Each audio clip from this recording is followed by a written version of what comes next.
Mark, game called off after 53 minutes. Why did it take so long? I don't know, I'm going to ask the fella there still. I don't know. No idea. For them to start the second half, despite the conditions being the exact same as when he did call it off, questions need to be asked. I just don't understand it. And it's not, you know, I know some of the St Helens lot, obviously they were winning the game and they needed a win, like we all need wins. But at the end of the day, it was unsafe to play. You couldn't play football. You couldn't play football after the first 20 minutes or so. Yeah. So, you know, you've got to question why it continued after that. I'm lost of words with it. It was dangerous. That's what the point I was making to the referee. I'm not sure he understood that.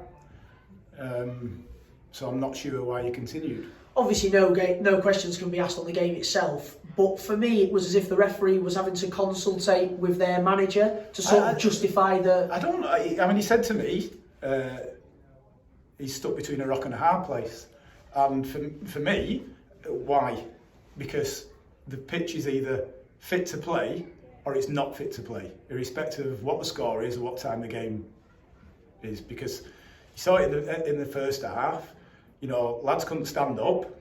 The ball you could kick it 30 metres in the air and it would drop dead. So they were sliding all over the place.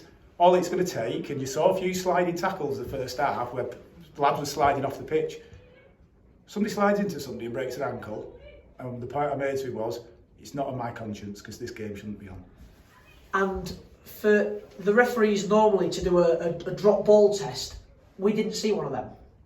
Well, the only time he witnessed that is when we threw it up at half time, when he come back out. Okay, you know, listen, you know, St Helens were winning. It was an awful game of football. You couldn't play football because of the conditions and the pitch. They were winning. I could understand the frustration. In fairness, probably 50% of the team said we shouldn't be playing. You know, obviously some people thought they should when they were winning 2-0. Obviously we got a goal back. To be honest, it would have just turned into a mud scrap, and I think we would have probably ended up coming out with the points. But I'm not bothered about points today. I just want my lads in one piece. And just finally, a few people asked on social media, how's George after last week? Yeah, he's doing all right. Obviously, it's now just in the protocol of the 28 days from his injury, so he won't be playing for 28 days. But he's recovering as he should be doing. Yeah. Thanks, Matt. No problem.